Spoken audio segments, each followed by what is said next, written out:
How's it going, everybody? This is Connor and welcome to pretty much 1.8. Now in this video what I'm going to be doing is I'm going to be reviewing 1.8 as it is right now. Of course we are in snapshot 14W11B. You can probably see that if I hit F1 here. See that up there? 14W11B. It's pretty much the snapshot for 1.8, but there could be other stuff, so don't judge everything. This is not the final 1.8 launch. But yeah, so today all I'm going to be showing you guys is all the features so far implemented into 1.8 as we are going along. Obviously, you guys probably know of some of them, but I'm going to actually go in depth and get most of everything. I looked on some of the site, and I couldn't, during this video, I can't get in all the new commands and everything like that. So you'll have to go over there and check yourselves if you want to know commands. But pretty much I'm going to get all the little details of 1.8 right now out of the way. So one of the big things with 1.8 is they have implemented quite a few new blocks, some really cool variations that you can use with stone. Now, these are granite, diorite, and andesite, these three blocks right here. And they come in a cobblestone form, which you can find actually in the wild, and you can craft it. So the crafting recipe for, let's start with diorite here. For diorite, it is simply 2 cobblestone and 2 nether quartz. That will give you the cobblestone version, which then you can use 4 of it in, like, you know, the little crafting thing to get the polished diorite. So yeah, it would just be like 4 of those diorite right there, and you get the polished diorite. Then the next step in the crafting is, if you wish to, you can turn it into andesite, which is this pretty much variation of stone. It's almost identical to stone, but yeah, and it's simply just a piece of diorite with a piece of cobblestone, and then you get this dark cobblestone like the diorite, or the andesite, sorry. And then once again you can do 4 of those in a crafting grid to get the polished. And the last step for this really cool looking block of granite, you can do a piece of diorite and then nether quartz to get yourself this granite. So also this is found in the wild as well, so or it's naturally generated. So that's those blocks. Now, this new block, the slime block, it's a very, very unique block. Pretty much you can bounce on it. I'll show you right here. You can bounce on it. It's very, very cool. You don't take fall damage for when you bounce on it. It's just a weird looking block, but also pretty cool. So 9 slime balls put like that, like you would with anything, and if you were to put the slime block back in the crafting grid, you can always get your slime balls back. So it's pretty much a mass way to store it, but it's also got a use. The next new thing is the iron trapdoors, which are pretty cool. It's just 4 iron ingots, and it activates like a normal trapdoor, and I used a trap chest here just to show you. If you look on the left, you can see it activates that bottom one. Down here, you'll see it when we close. One more time. Right there, you see it. So activates via a redstone signal, but that is the only way you can activate them. You can't right click them, just like iron doors. So very, very cool implementation to the game, and it's only 4 iron, so very, very cool. Now you're probably wondering why I've got these blocks here.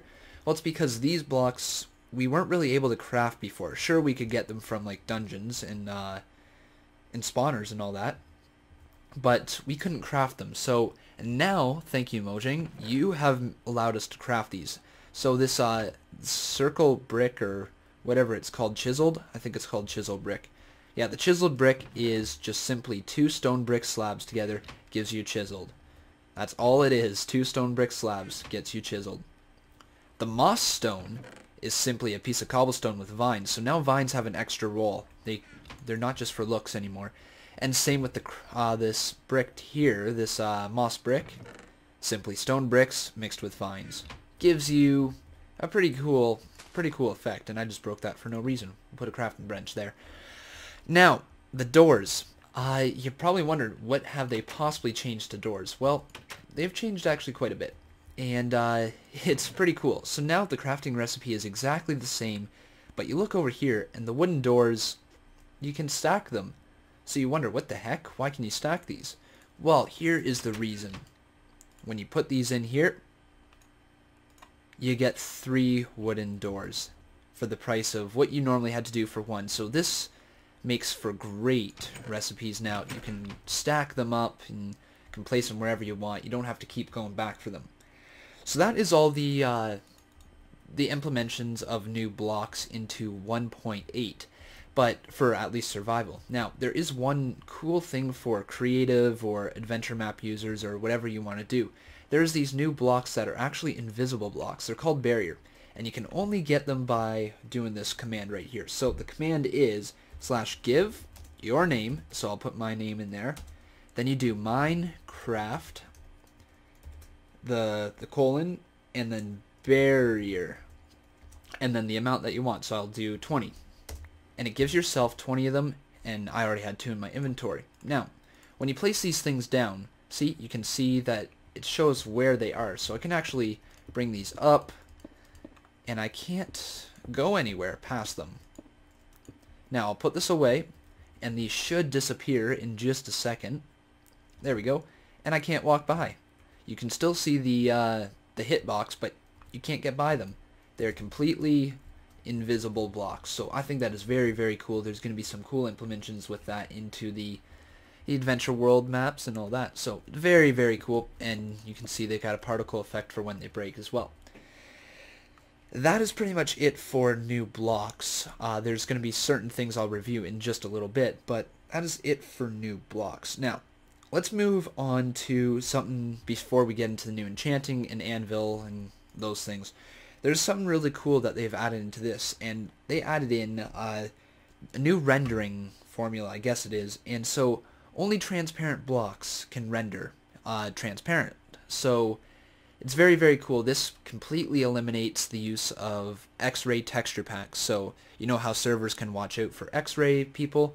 Well, now they don't even have to worry about people using an X-ray texture pack. It's completely gone from the game. I think it is a very good implementation from Mojang, and I think they did a good job with that. Now, on to one of the cooler things. Let's make this time set 0. Make this day for everybody. The Enchanting has gotten an overhaul, and it's a much needed overhaul, so let's switch into game mode 1, or nope, it's not game mode 1, 0, there we go. And now we can actually, I want to actually go back into it. Let's grab ourselves, let's see here, let's grab ourselves a sword, and we need some lapis as well. Oh, there we go. Let's grab 64 of it. So, this here is the new enchanting system. So we click on it, and you see this new interface where we need a lapis, and then we have room for items. So normally what we would do is we'd just put our item in there, and you'd see how we can see what we were going to get. Well, we can't click on anything unless we have lapis in here. And this is very cool because the way enchanting works now is it requires the required level, so you still need to be level 30 to use this this third enchantment here. But you also need to have 3 lapis, but it only costs you 3 levels. So if you get what I mean, you're going to use this. You need level 30 to get the level 30 enchantment, but it's only going to cost you 3 levels, so you'll be down to level 27 instead. And then you're going to be down 3 lapis. So also something really cool with this is you get a preview of the enchanting.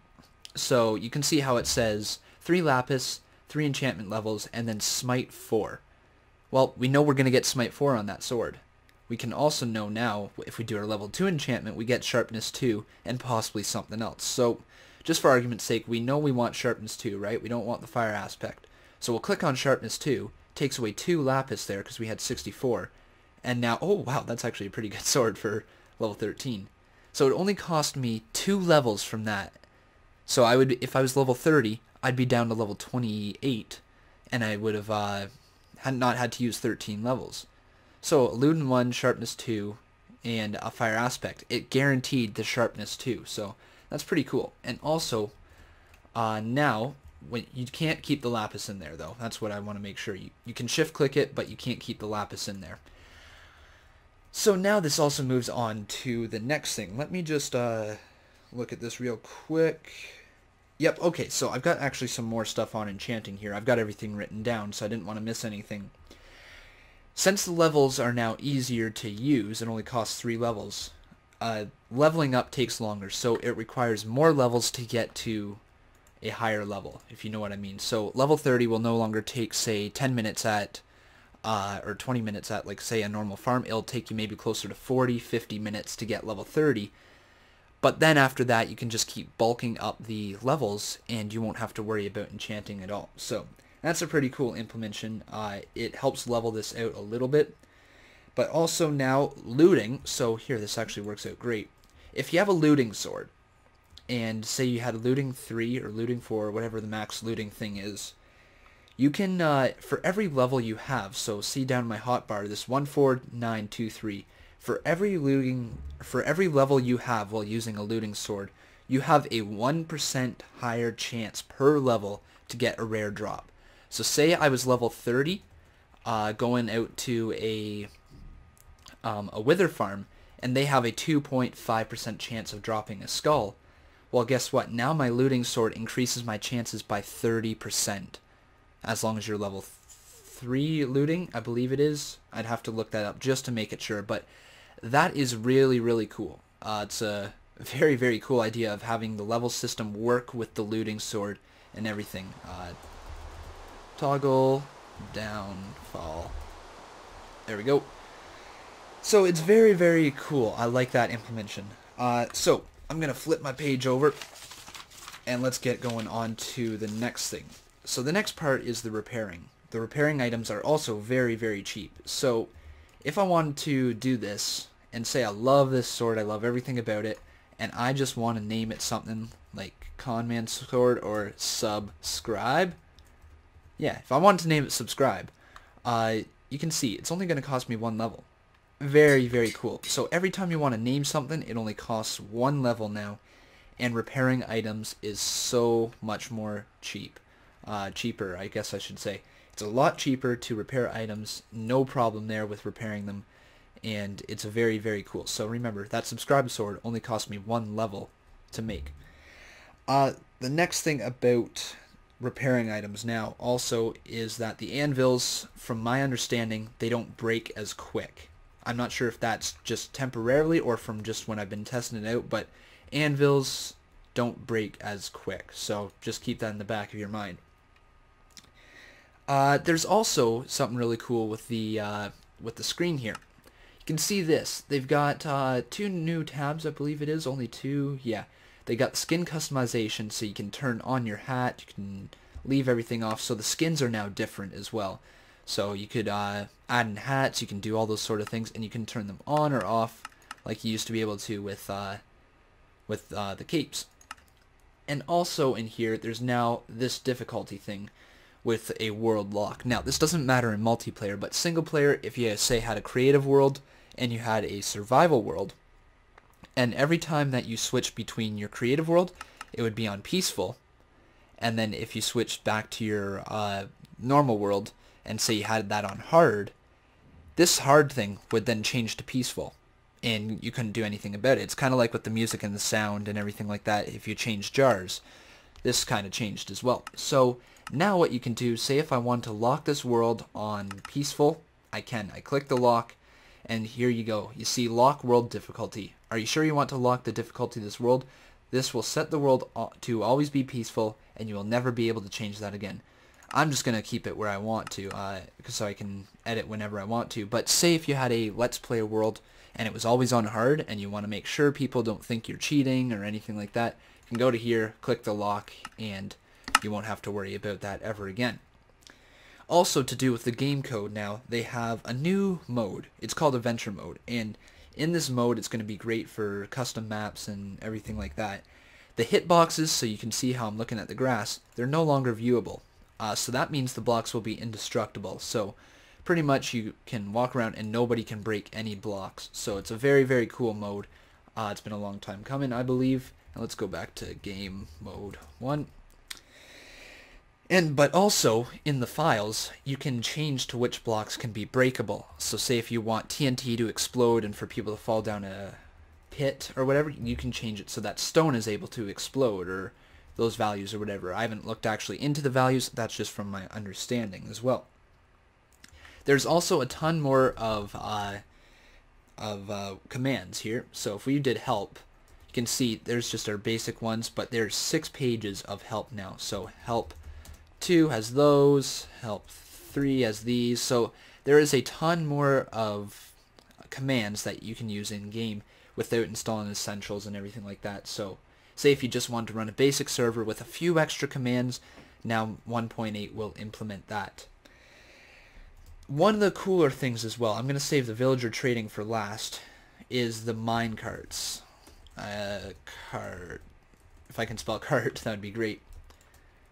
So now the minecarts, you've probably seen this in a few videos, but minecarts move a lot faster now. Oh, I forgot, this is activated right now. Let's deactivate that and I'll show that one in just a sec. But minecarts move a lot quicker now. Look how quick that moves. Very, very quick. Now, one of the other cool things that they've implemented into the minecart system is these rails right here. And these rails are called, I can't remember, what are they called? They are called, activator rail.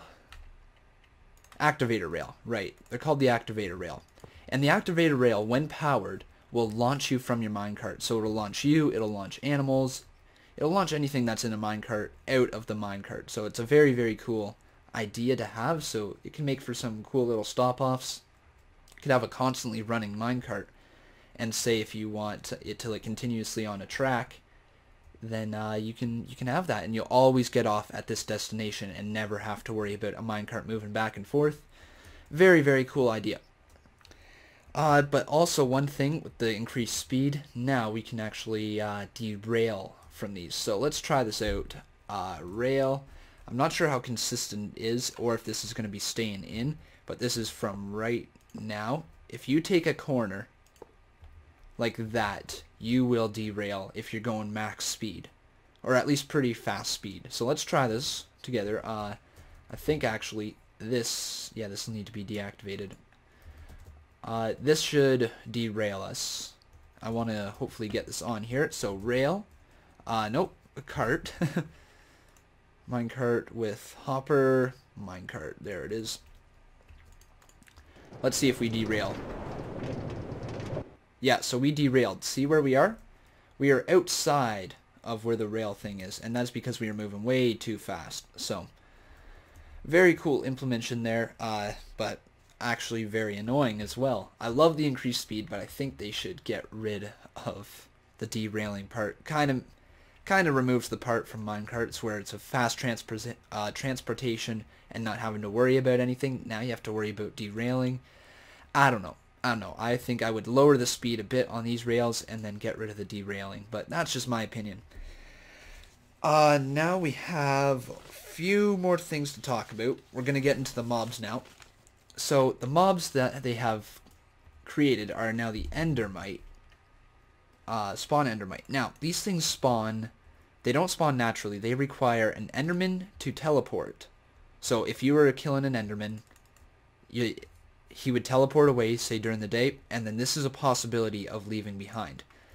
But also, every time you use an ender pearl now, these things can possibly spawn. So pretty much ender pearls and endermen, these are their residue left behind from teleporting. But also endermen are hostile towards these endermites.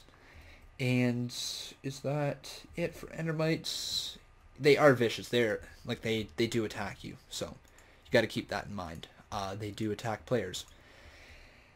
What else is there? There is now villagers. Villagers they've done a huge overhaul on once I can kill this thing. Oh yeah, also those things despawn after 2 minutes. Keep that in mind. Villagers, they've done a huge overhaul. Let's just set this to day.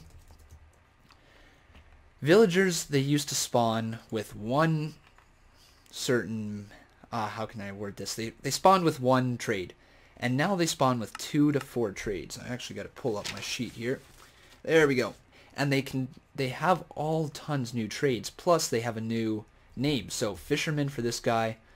It depends. That's a Fletcher. This guy is a butcher. So they have a bunch of new species, I guess you would call them, of not Enderman. I'm still on the Enderman topic, but of villagers. So very, very cool. So that means that there's a ton new trades actually available.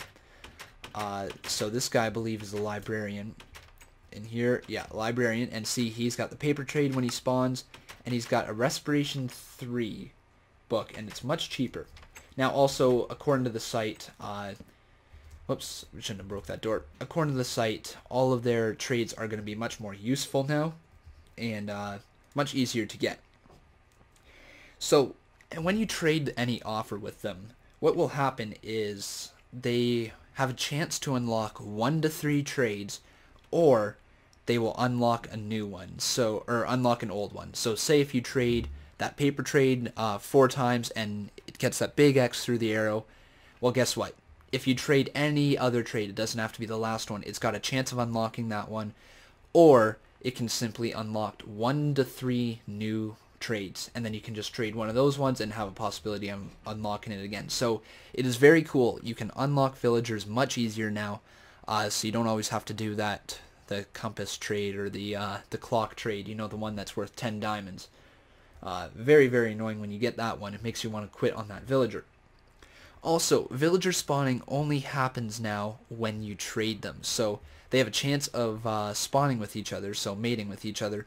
When, say, I trade with this guy, he may get the hearts, and then this guy may get the hearts when I trade with him as well. They also will farm wheat now, so it's could get really annoying if they jump on it like these guys and then destroy the crops, but they will farm the wheat and pick it up. So it's you can no longer just use these villager farms to harvest wheat yourself. You will have to watch them very closely. Now, this could make for some very cool farms with hoppers underneath them, sort of thing, or a hopper minecart or something like that. Can make for some very cool farms, but basically they harvest their own crops now.